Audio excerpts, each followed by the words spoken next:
irmão com a paz do Senhor. Amém, Senhor. Graças a Deus. Vamos estar orando, né? Para dar início à nossa escola bíblica.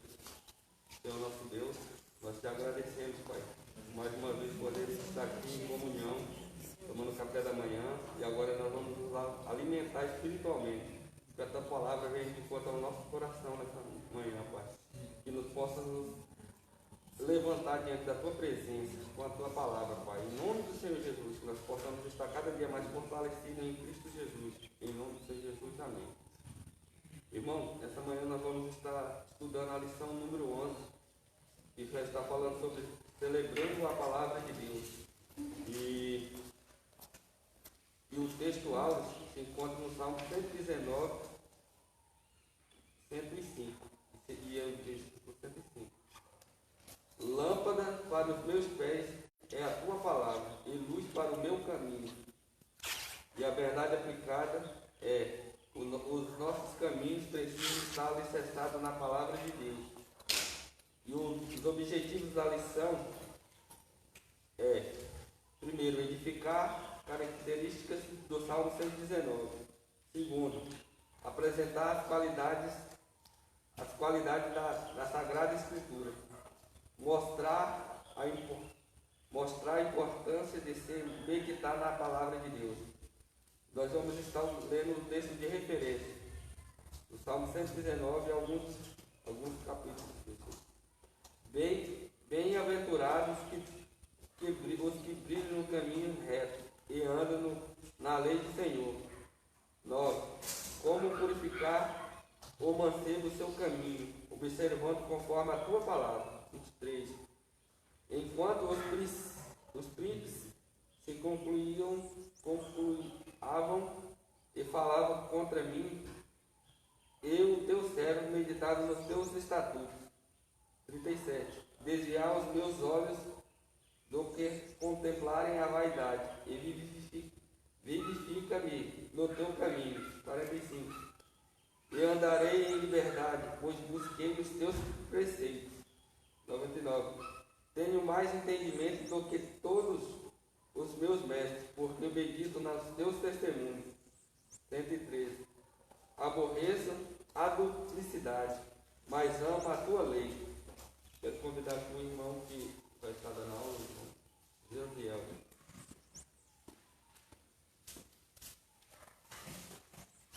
Salve os irmãos com a paz do Senhor. Amém, Senhor.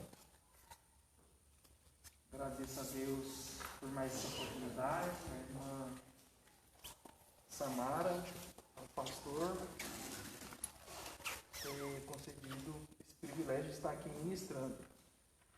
Nós estamos na antepenúltima lição. Ele vai ficar muito longe. Todo mundo está lá no fundo? Então vem para frente. Estamos na antepenúltima lição. Na lição 11ª desse trimestre. O trimestre está acabando, estamos na reta final desse trimestre.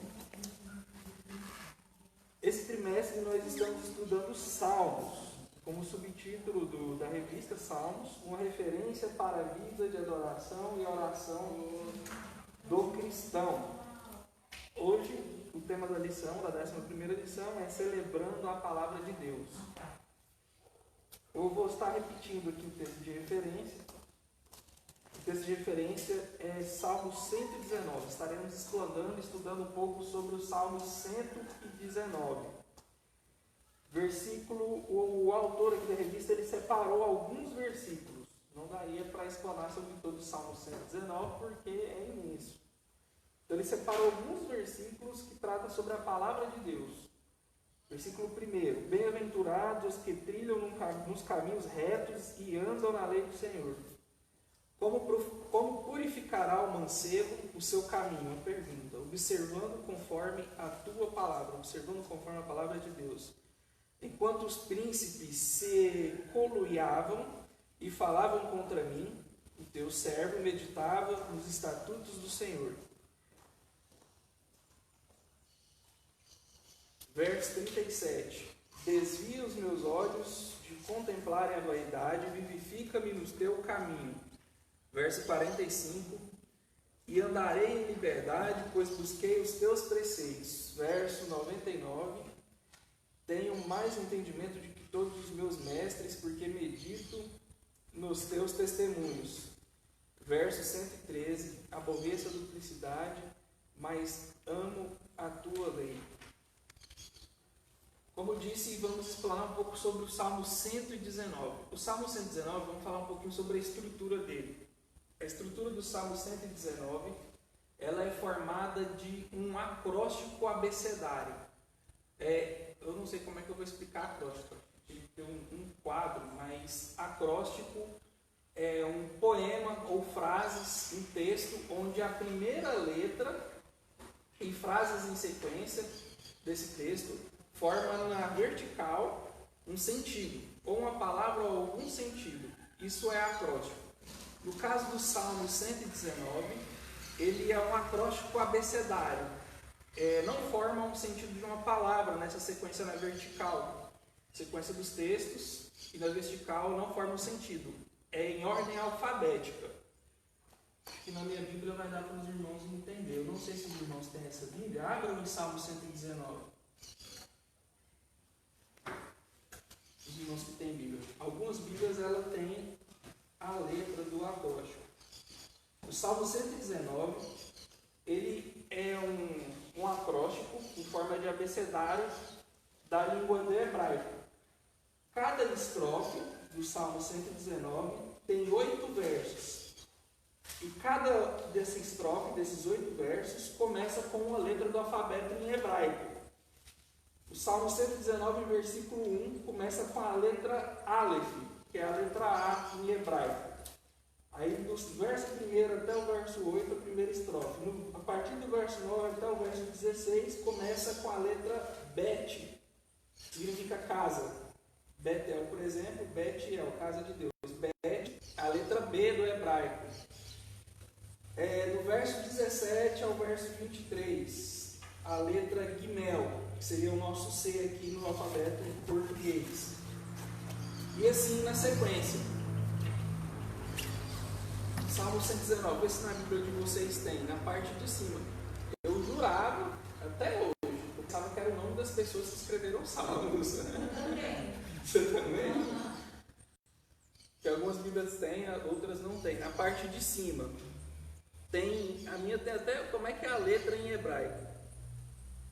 E o nome da letra, Aleph, Bet, Gimel, Dalet, I, Vav,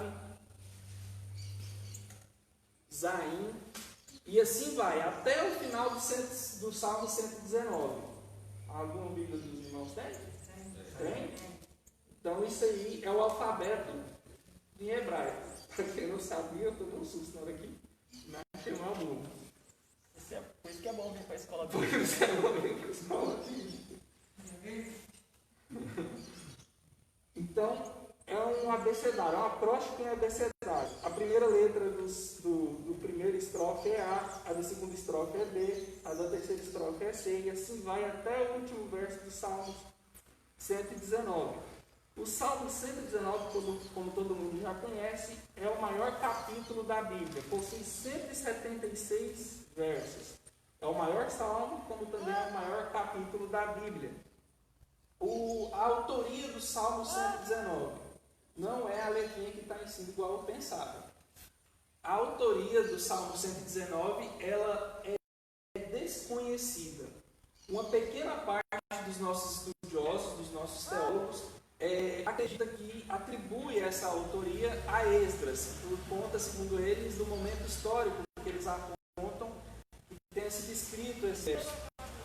A outra parte, da bem pequena minoria, acredita que foi Davi. Eles atribuem a Davi a autoria, a inspiração do Salmo 119, que, segundo eles, por conta de que a escrita do Salmo 119, a forma que foi escrita, as palavras usadas, são bem idênticas aos outros salmos que têm a autoria reconhecida e comprovada de Davi.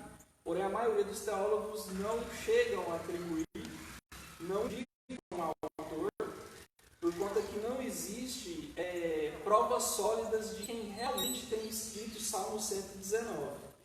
Então, vamos colocar que não tem autoria certa o Salmo 119.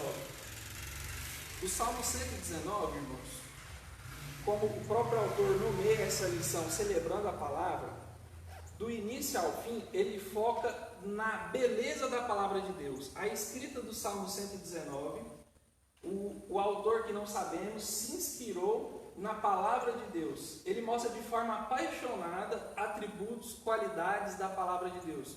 Como vimos aqui no versículo 105, lâmpada para os meus pés é a tua palavra, luz para o meu caminho. E nos demais textos de referência. Então, como diz o tópico 1.0, é um salmo sobre a palavra de Deus. Então, por isso que o salmista nomeou celebrando a palavra de Deus.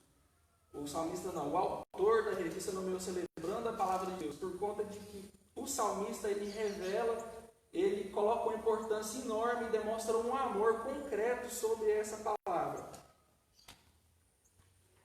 Os irmãos fiquem com a Bíblia, por favor, que eu vou pedir para alguns irmãos darem uma lida em alguns versículos. Então, ele revela o amor, revela atributos, ele revela por meio das estrofes e versos o profundo conhecimento em meditar na palavra de Deus. Por isso o título da lição é Celebrando a Palavra de Deus. E na decorrência desses versos, do 1 até o 176, há várias menções à palavra de Deus. E da mesma forma, o autor que estruturou esses versos, ele fez numa sequência numa ordem tão perfeita, que ele colocou a menção à palavra de Deus em 8 palavras diferentes. Da mesma forma que cada estrofe tem 8 versos. Então ele cita a palavra de Deus de 8 formas diferentes. São elas: palavra de Deus, por óbvio, caminhos, estatutos, mandamentos ou juízo, varia conforme a tradução de cada Bíblia, preceitos ou princípios, também varia conforme a tradução de cada Bíblia, testemunho, ordenança e decreto. Ele usa essas 8 palavras para definir, citar, atribuir alguma coisa à palavra de Deus. Aqui nós vemos, ele usa um vocabulário jurídico, ele usa um vocabulário voltado à legislação. Testemunho, lei, ordenança e decreto, mandamento e juízo, preceitos e princípios. Preceitos e princípios fala de uma base, um fundamento no coração, voltado à lei, como ele está voltando a uns termos jurídicos. Princípios e preceitos, por exemplo, seria como a Constituição. A nossa Constituição. A Constituição ela é feita de uma lei que traz fundamentos, traz preceitos, traz princípios, que dá base à criação das demais leis. Na sequência ele cita lei. A lei é o que chamamos de lei infraconstitucional. Ela serve para regulamentar a lei principal, a lei maior que está em si. Então a lei ela serve para regulamentar princípios e preceitos. Ordenança e decreto. Ordenança e decreto também não é uma espécie de lei em si, mas é um ato administrativo que executa, um ato executivo das leis. Então o decreto, a ordenança é um ato executivo das leis. As leis elas regulamentam a Constituição, define exatamente a forma que se executa os princípios e os preceitos, que seria a Constituição. E testemunho, só fazendo a definição para a gente encerrar aqui sobre a introdução. Testemunho, também um termo jurídico. Quando o salmista se refere a testemunho, até pela própria definição, pelo próprio significado da palavra testemunho, ele está se referindo a uma comprovação concreta, a algo que realmente existe. Testemunho é uma qualidade de prova. Existe a prova material, que é escrita, e a prova testemunhal, que é oral. Então ele vai citar em alguns versos aqui a palavra de Deus como testemunho. O testemunho é a prova concreta de alguma coisa, é a prova da existência de algo. Então esse é o significado que ele dá para a palavra de Deus quando ele cita como testemunho. O autor, do início ao fim, ele revela através desse salmo, através dos versos que ele escreve, a paixão pelos preceitos de Deus, pela palavra em cumprir os mandamentos. Sobre paixão, sobre preceitos e princípios, Eu vou citar um simples caso que aconteceu comigo e um cliente meu, só para definir um pouco sobre paixão, sobre preceitos e princípios. Recentemente, há uns 2 meses atrás, um cliente meu, ele ganhou uma ação. No início dessa ação, quando ele me procurou, era uma coisa bastante simples. Ele deixou de morar aqui na cidade e esqueceu de cancelar a água do registro do lote dele. Alguém foi lá e começou a usar a água, começou a dar conta, e ele, por estar morando em outra cidade, não cuidou, gerou um acúmulo de contas. E ele não pagou essas contas, foram lá, lacraram o idômetro. Alguém foi lá, rompeu o lacre e continuou usando a água, só para explicar para os irmãos entenderem. E continuou, além da multa, né, além da conta que estava acumulada, veio multa também. E quando ele veio para a cidade, ele viu aquela conta absurda de água e a multa. Ele procurou a concessionária tratou ele muito mal. Ele pagou a conta de água, porém ele se recusou a pagar a multa porque ele não violou o lacre. Ele me procurou e falou: olha, eu paguei a multa, eu paguei a água, porém eu não vou pagar a multa porque não foi eu que violei o lacre. Ele tinha um princípio e ele se sentiu ferido na dignidade dele. E quando nós ganhamos essa ação, ele falou para mim: eu não quero esse dinheiro porque o que eu estava buscando não era valor nenhum. Ele ganhou uma indenização. Ele falou: eu não estava buscando valor nenhum. O que eu estava procurando era justiça, o que eu estava procurando era juízo. Eu estava querendo defender um preceito. Então, o que ele mostrou, o que me impressionou, era a força, o valor que ele tinha e a forma que ele defendia, a forma que ele mamava aquele juízo e aquele princípio. Ele não estava buscando, não estava interessado em valor, em dinheiro algum.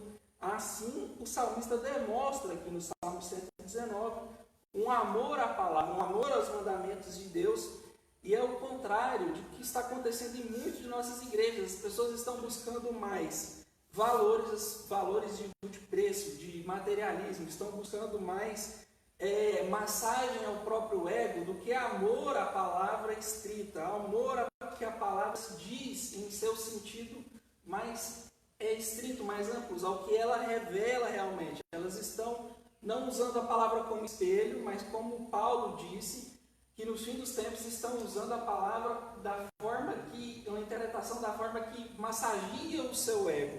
Eu estava conversando até com o irmão Lindomar ontem à noite.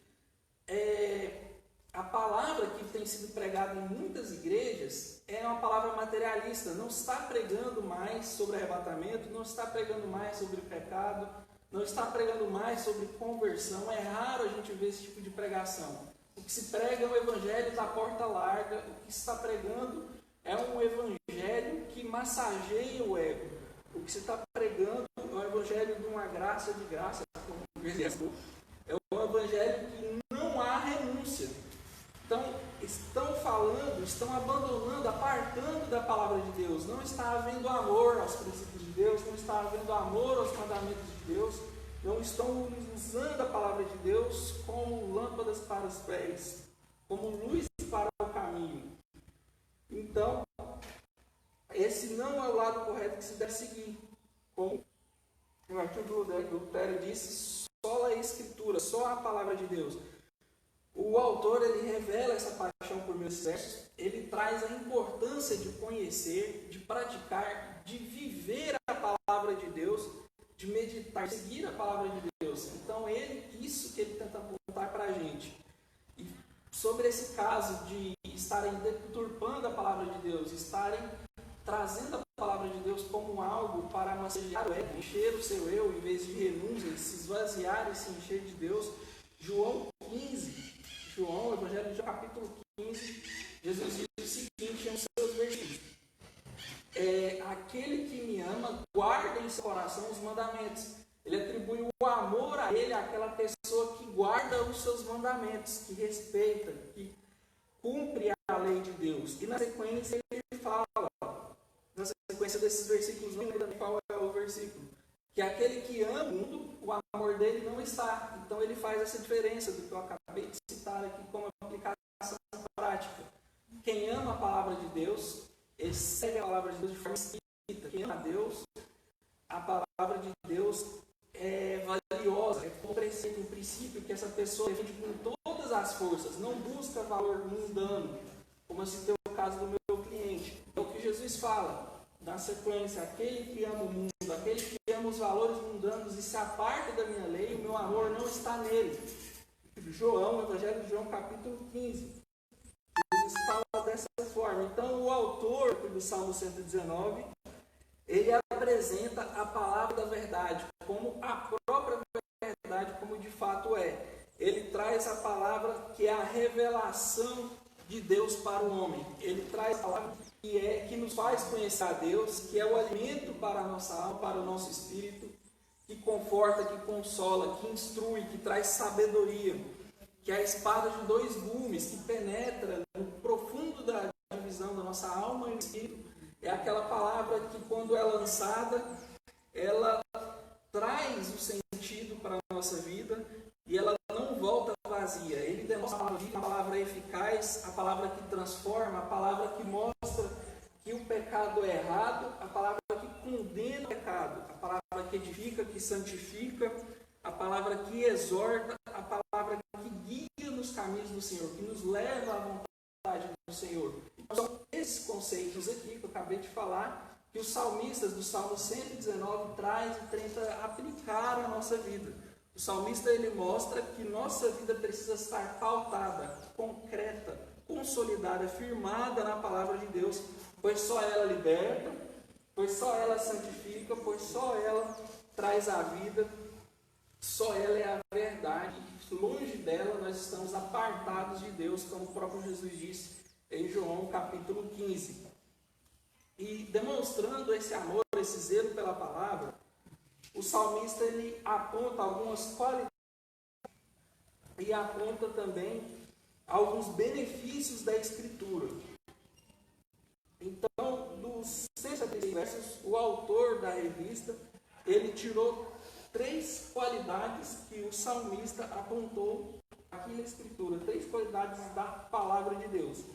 São elas: a palavra de Deus é justiça, a palavra de Deus é doce, e a palavra de Deus é verdade. A palavra de Deus é justa, é justiça, a palavra de Deus é doce e a palavra de Deus é verdade. A primeira qualidade, a palavra de Deus é justiça. Salmo 119, versículo 75. Para os irmãos que quiserem acompanhar, Salmo 119, não é versículo, Salmos não tem versículo, se diz verso, porque são poemas ou canções. Verso 75 diz: bem sei eu, ó Senhor, que os teus juízos são justos e que, segundo a tua fidelidade, me afligiste. A justiça, como qualidade da palavra de Deus, que o salmista está citando aqui, não é só aquela justiça de Deus que condena, aquela justiça de certo ou errado.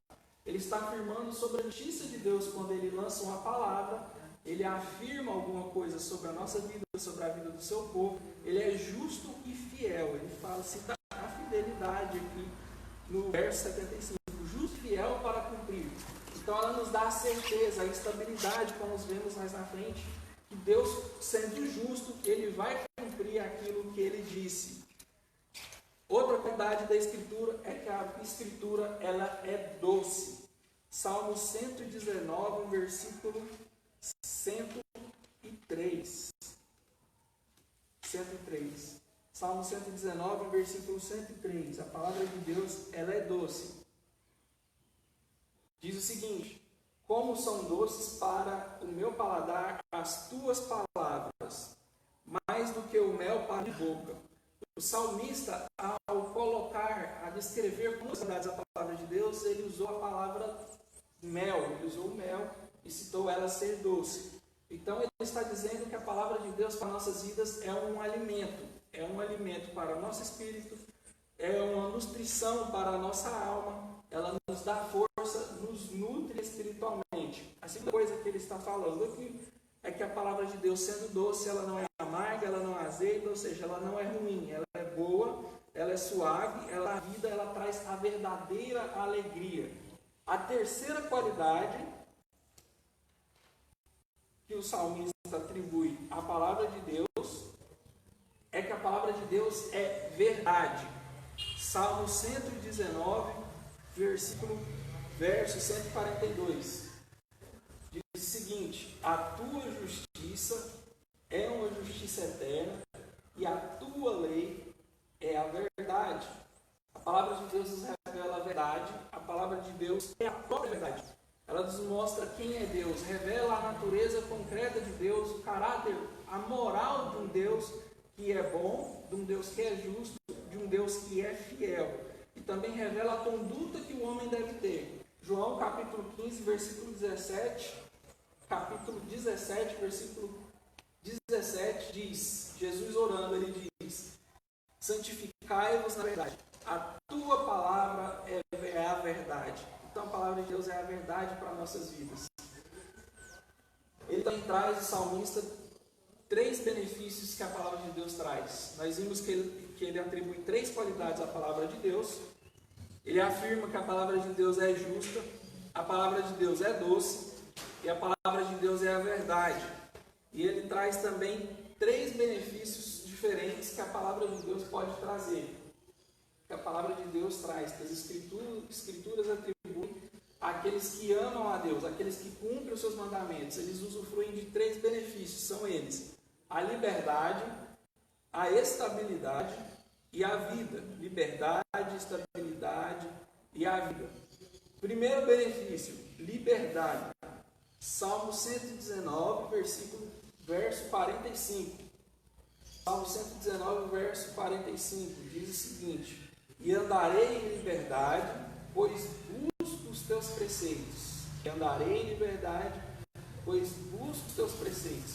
Uma vez que conhecemos a palavra da verdade, uma vez que vivemos e praticamos essa verdade, nos tornamos livres das amarras do pecado e livres de laços do inimigo.